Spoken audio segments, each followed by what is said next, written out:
HD सच्ची कहानियों पर आप सभी का स्वागत है। आज मैं अपनी बेटी के दरवाजे पर जाकर बैठ गई और शपथ ले लिया, जब तक मेरी बेटी मुझसे बात नहीं करेगी और मेरी गलतियों की मुझे माफ़ी नहीं देगी, जब तक मैं उसके दरवाजे से नहीं हटूंगी। तभी मेरी बेटी ने पुलिस को फ़ोन कर दिया और लेडीज़ पुलिस मुझे थाने ले गई। मैं अपनी बेटी के दरवाजे से हटना नहीं चाहती थी, लेकिन पुलिस मुझे ज़बरदस्ती थाने ले आई थी और मैं अपने गुनाह पुलिस वालों के सामने अपने मुँह से बयां कर रही थी। पुलिस वालों ने भी अपने कानों से हाथ लगा लिए, क्योंकि ये जुर्म था ही बहुत घिनौना और गंदा। आखिर मैं क्या करती?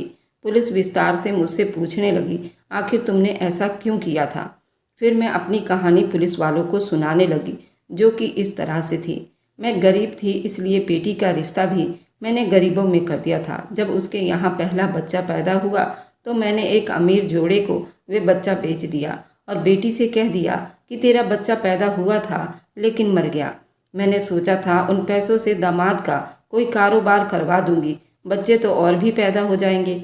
लेकिन अब समस्या ये थी, वह पति पत्नी मुझे बार बार फ़ोन करके कह रहे थे, ये बच्चा वापस ले जाओ। बेशक तुम हमारे पैसे वापस मत करना, लेकिन ये बच्चा हम नहीं रख सकते।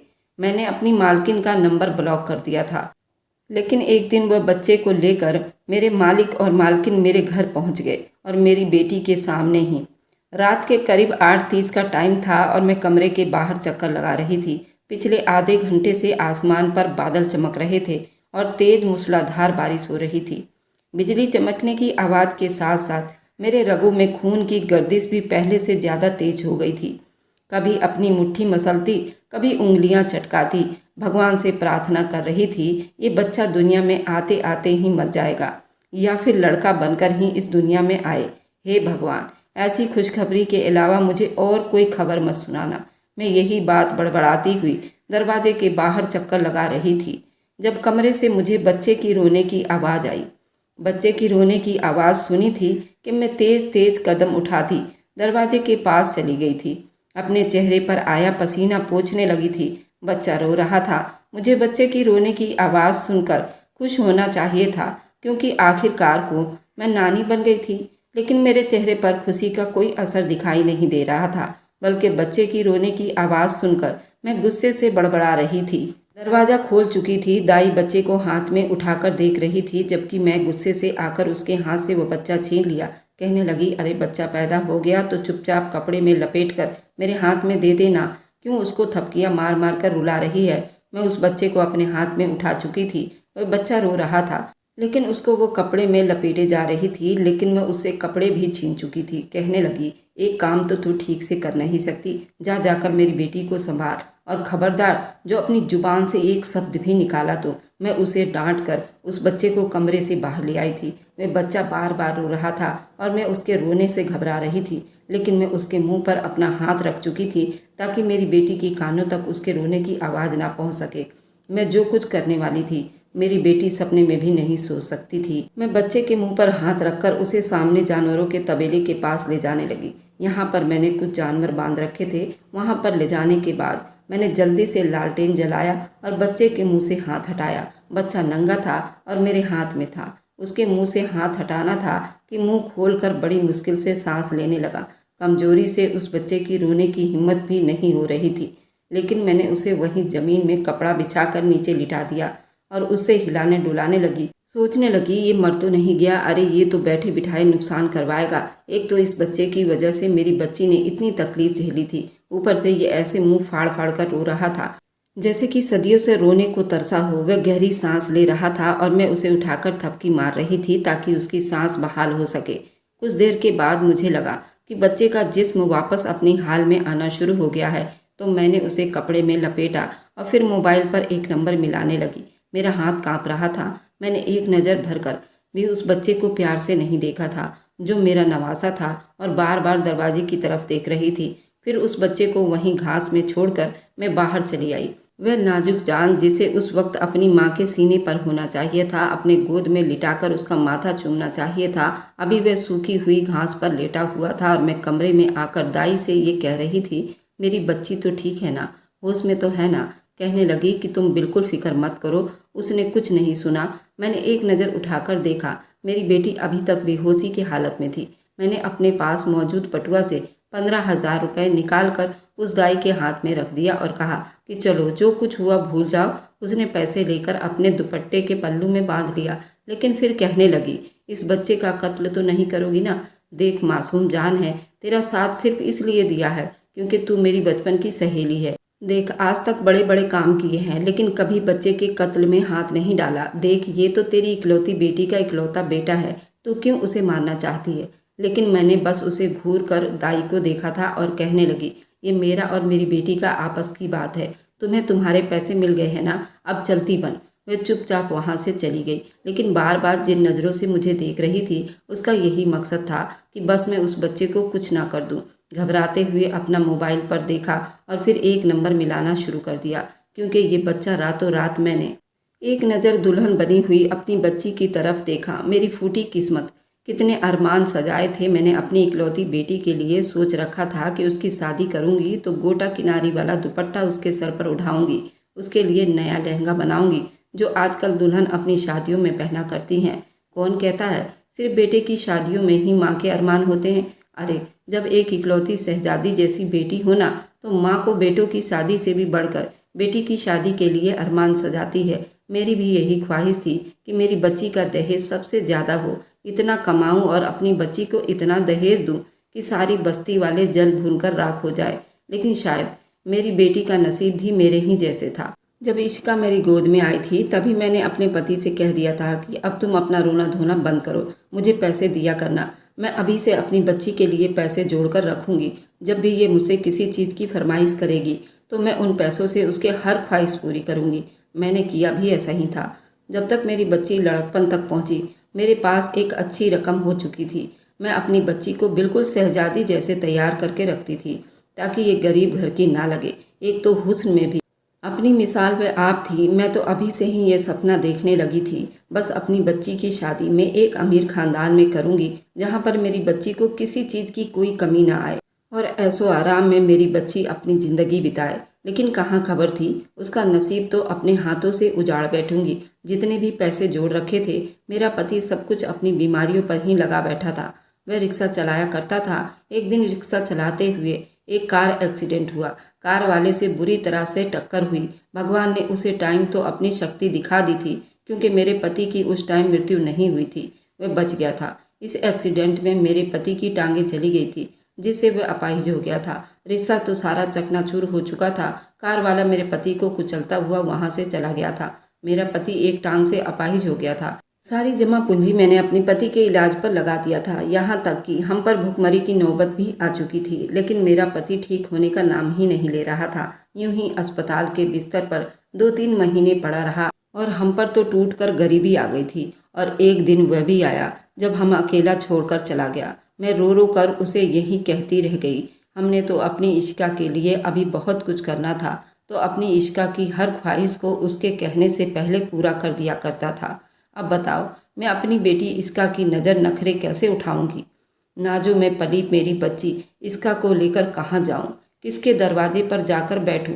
शायद इसी में ही कोई भगवान की शक्ति छुपी थी। लेकिन अपने पति के जाने के बाद मैं काफ़ी सख्त परेशान हो गई थी अपनी बेटी के लिए। मेरे दिल में अपनी बेटी के लिए मोहब्बत वैसी की वैसी थी, लेकिन मुझे अब ज़्यादा से ज़्यादा पैसे चाहिए थी। यही सोचा करती थी बस अपनी बच्ची की शादी एक अमीर घराने में कर दूं।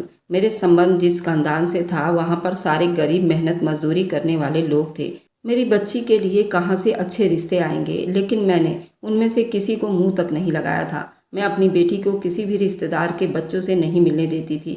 मेरी बेटी के एक बाल बराबर भी तुम लोगों के लड़के नहीं हैं और मुंह उठाकर आ जाते हो मेरी बच्ची का रिश्ता मांगने के लिए। ऐसा कहकर मैं कितने ही रिश्ते टाल चुकी थी। अपना और अपनी बच्ची का पेट तो भरना ही था, इसलिए मैंने बनवारी जी के यहाँ पर झाड़ू पोछा करना शुरू कर दिया था।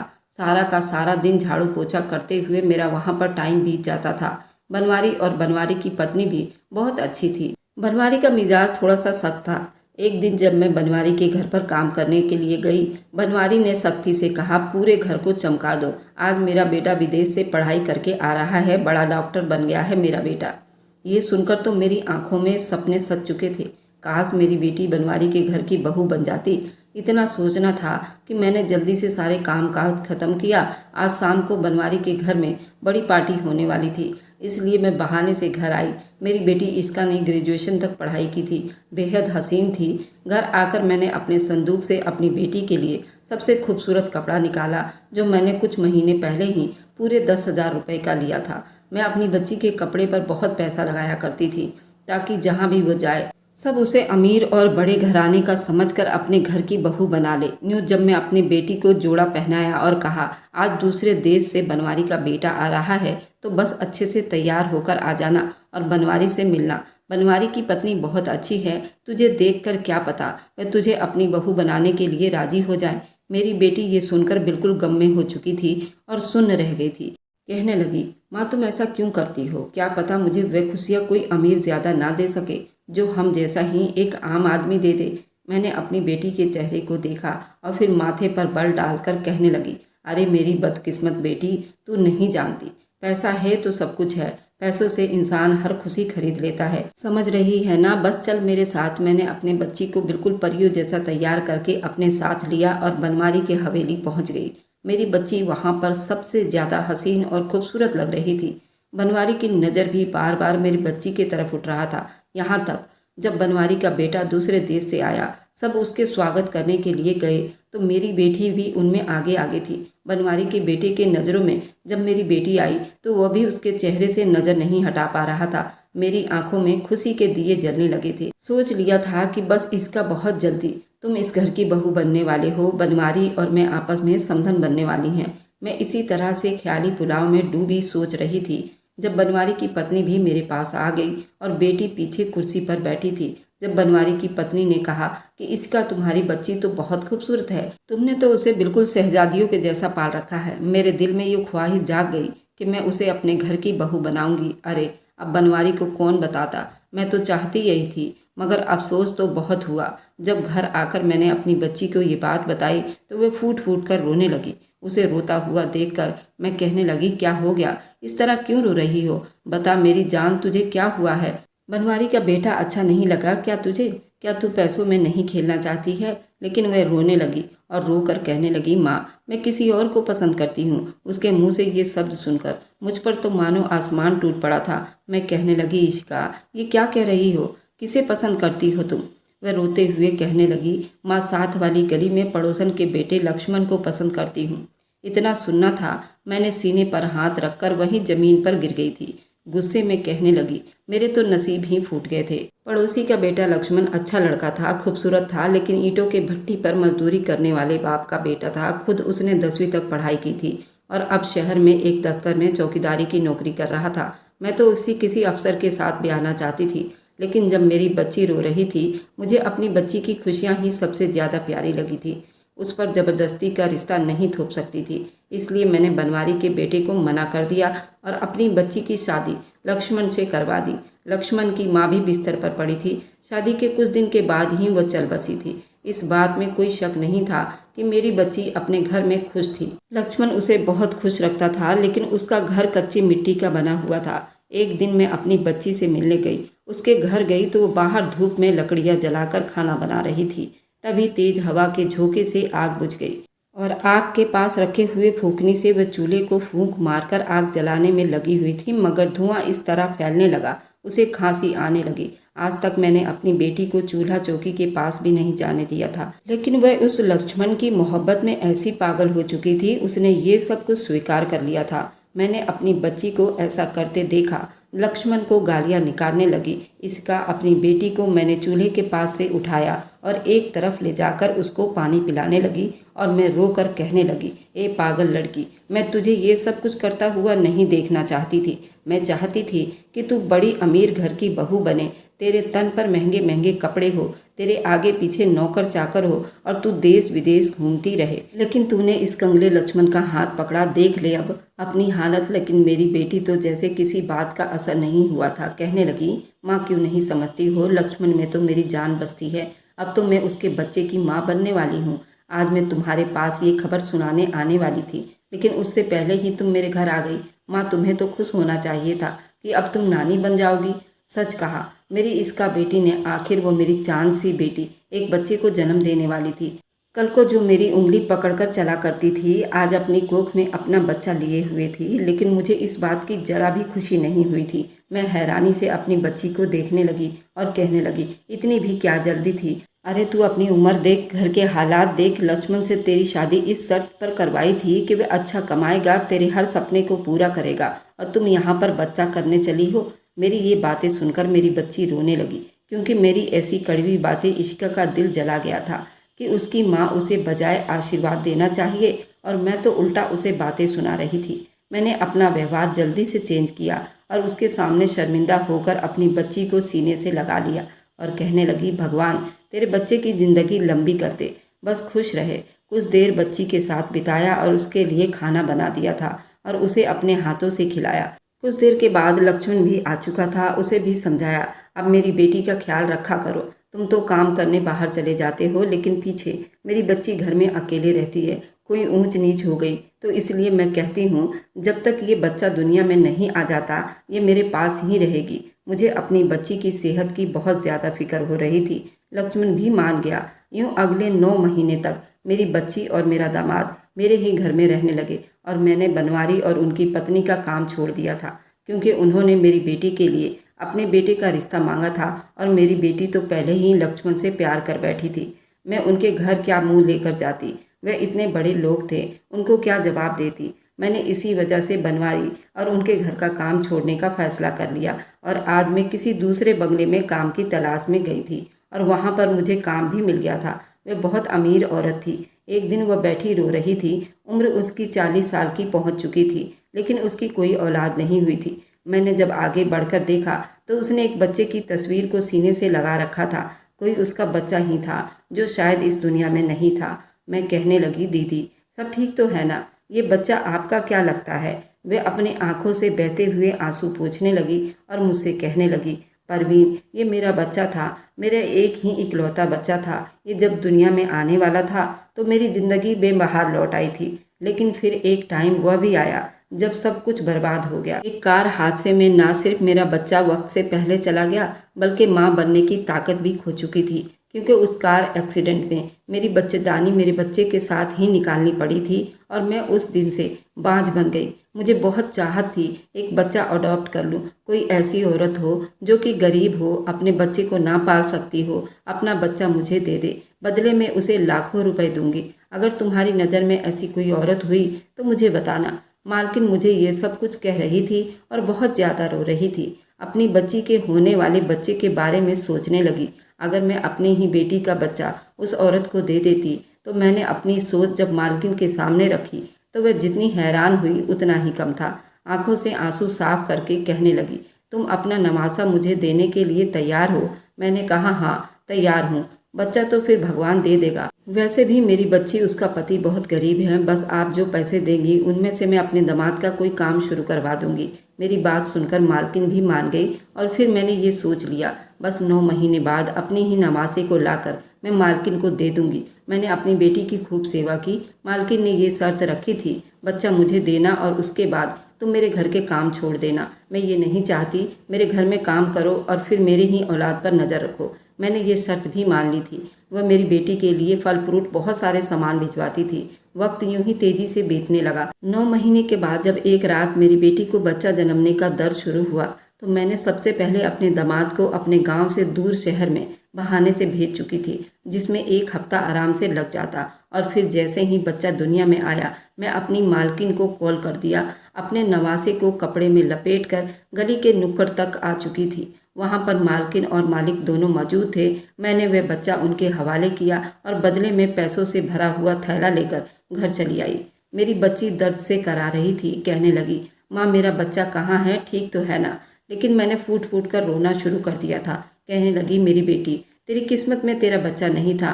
तूने इतना तकलीफ झेला, इतना दर्द बर्दाश्त किया, इतनी गरीबी में रही, लेकिन शायद भगवान को ये स्वीकार नहीं था। तेरा बच्चा मुर्दा पैदा हुआ था, देखने के काबिल नहीं था। मैं अभी अभी ले जाकर उसे ज़मीन में गाड़ कर आई हूँ। मेरा दामाद भी वहाँ पर आ चुका था। मेरी बेटी मेरे सीने से लगकर रोई जा रही थी। रोने से उसे और ज़्यादा तकलीफ हो रही थी। मैं उसे दिलासा देकर कहने लगी, बच्ची चुप हो जाओ, शायद यही तेरे लिए बहुत अच्छा था, तभी तो तुझे कहती थी ना कि गरीबी में बच्चा पैदा मत करो, तो जितनी नाजुक थी मैं जानती थी। साथ में लक्ष्मण को भी खरी खोटी सुना रही थी। वह जी भरकर शर्मिंदा हो रहा था। उसे लग रहा था शायद उसकी गरीबी की वजह से उसका बच्चा मर गया है। ये एक लंबा समय लगा, लेकिन धीरे धीरे मेरी बच्ची जिंदगी की तरफ लौटने लगी। जो पैसे मेरे पास थे, मैंने एक दिन अपने दामाद को बुलाया और कहने लगी, बेटा ये लो पैसे और पूरे 20 लाख रुपए हैं। मैंने कमेटी डाल रखी थी, सिर्फ और सिर्फ इसलिए जमा कर रखा था कि अपनी बच्ची पर लुटाऊंगी, और मेरी भी सेहत पहले जैसी नहीं रही। इसलिए उन पैसों से तुम कारोबार शुरू करो ताकि मेरी बच्ची सुखी का सांस ले और उसकी हर ख्वाहिश पूरी हो। दामाद ने पहले तो मना किया, लेकिन एक बार फिर जब मैंने सवाल करने पर उसकी गरीबी को बुरा भला कहा तो वह शर्मिंदा होकर पैसे पकड़ चुका था। उन पैसों से उसने कारोबार में कपड़े की दुकान खोली, जो कुछ ही दिनों में खूब तेजी से चलने लगी थी। मैं यही सोचकर खुश थी कि चलो मेरी बेटी भी अमीर घर की हो गई, बदले में मेरी बेटी की भी जिंदगी अच्छी हो जाएगी। औलाद का क्या है, वह तो भगवान फिर दे देगा। अभी मैं ये सोच ही रही थी, तभी मेरे मोबाइल पर रिंगटोन बजने लगी। ये नंबर तो मालकिन का था। वह 8 महीने बाद आखिर मुझे कॉल क्यों मिला रही थी। मैंने मोबाइल कान से लगाया तो मालकिन काफ़ी गम में होकर बोल रही थी। कहने लगी, तुम अपने नवासे को ले जाओ, हम उसे नहीं पाल सकते। मालकिन के मुंह से इतना सुनना था, मैंने झट से फ़ोन बंद कर दिया और फिर एक गहरी सांस लेने लगी और कहा, हे भगवान, अब तो मेरे पास मालकिन के दिए हुए पैसे भी नहीं हैं। मेरे साथ क्या हो रहा है। अगर बच्चा वापस लिया तो उसे पैसे कहाँ से दूंगी, फिर इतने पैसे कहाँ से लाऊंगी। बार बार मालकिन के कॉल आने लगी तो मैंने डरते डरते फिर कॉल उठाई और कहने लगी, देखो दीदी, तुमने खुद ही मुझसे बच्चा मांगा था और मैंने तुमको दे दिया। अब तुमने जो पैसे दिए थे ना, उस पैसे से मैंने अपने दामाद का कारोबार शुरू करवा दिया है। मेरे पास एक फूटी कौड़ी भी नहीं है जो मैं आपको वापस करूं। लेकिन वह कहने लगी, देखो परवीन, तुमसे मैं 1 रुपये भी नहीं मांग रही हूँ। बस अपना ये नवासा आकर यहाँ से ले जाओ। हम उसको नहीं पाल सकते हैं। लेकिन एक बार फिर आधी अधूरी बात सुनकर फिर से मैंने फ़ोन बंद कर चुकी थी। जी घबराने लगा। ठंडा पानी के गिलास भर भर कर पीने लगी, अपने सर पर भी डालने लगी।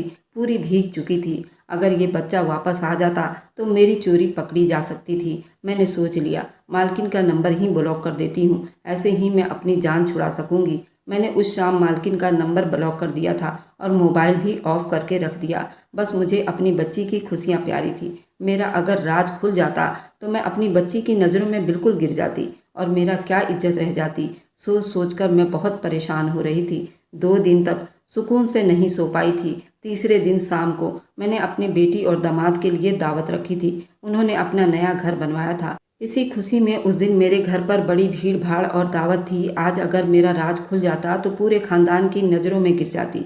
कई दिन से पैसे जोड़कर मैंने आज छोले भटूरे बनवाया था। मेरी बेटी मेरे पास बैठी थी। जब दरवाज़ा धड़ धड़ बजने लगा, लक्ष्मण ने जाकर दरवाज़ा खोला तो सामने का मंजर देखकर मेरे पैरों तले से ज़मीन निकल गई थी, क्योंकि सामने मालकिन और मालिक खड़े थे। उनके गोद में 8 महीने का बच्चा था। बच्चे को देखकर मेरी बेटी बेचैन सी होने लगी। मालकिन चलती हुई मेरे पास आई। काश उस वक्त ज़मीन फट जाती और मैं उसी में समा जाती। मालकिन मेरे पास आकर कहने लगी, परवीन, हमने कहा था ना, हमें तुम्हारा नवासा नहीं चाहिए। तुम नहीं जानती उसे तकलीफ़ में देखकर हम कितने तकलीफ़ में हो जाते हैं। बहुत कोशिश की उसको पाल लूँ, लेकिन नहीं, ये बच्चा हमारे साथ अटैच नहीं हो पा रहा। पहले दिन से ही ये रोता बिलखता रहता है। उसकी सेहत दिन ब दिन गिरती जा रही है।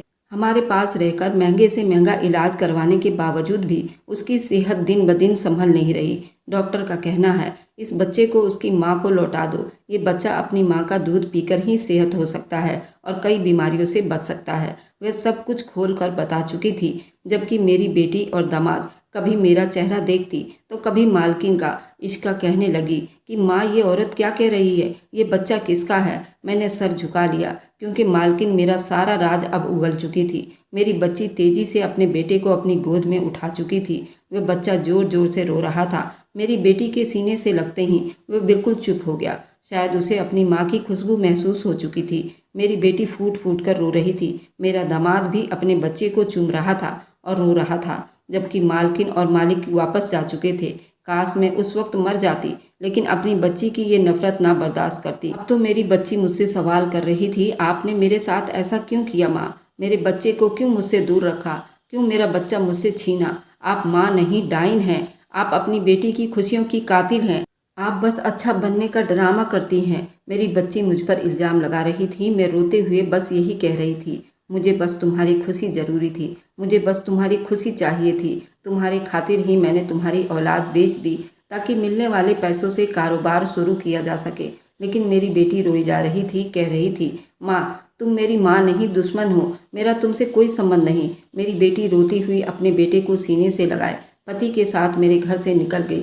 वह दिन आज का दिन। दोबारा मेरी बेटी ने मेरे घर में कदम तक नहीं रखा। मैं बहाने बहाने उसके घर के बाहर जाती हूँ और लक्ष्मण के आगे हाथ जोड़कर कहती हूँ, भगवान के लिए समझो मुझे, बात किया करो। मैं उसकी याद में घुट घुट कर मर रही हूँ। शायद मेरी गलती माफ़ी के लायक नहीं, लेकिन मैंने जो कुछ किया अपनी बेटी के लिए किया और उसकी अच्छी ज़िंदगी के लिए किया। मेरा तरीका शायद बहुत मुजरिम वाला था, पर मैं क्या करती। आप लोग मुझे कमेंट में लिखें, क्या मैं माफ़ी के लायक नहीं? बेटी आज तक मुझसे बात नहीं करती, अपने पास मुझे देखना पसंद नहीं करती। मैं आप सभी से विनती करती हूँ और अपने गलतियों की सज़ा काटने को तैयार हूँ, पर एक बार मेरी बेटी मुझे माफ़ कर दे। अगर आपको आज की कहानी पसंद आई है तो वीडियो को ज़रूर लाइक कीजिएगा और अपने दोस्तों के साथ शेयर भी कीजिएगा। और हाँ, अगर आपने अभी तक हमारे चैनल को सब्सक्राइब नहीं किया है तो ज़रूर सब्सक्राइब कर लें। मिलते हैं हम अपनी कल की एक नई दिलचस्प कहानी के साथ। मुझ पर सदा अपना प्यार और स्नेह बनाए रखें।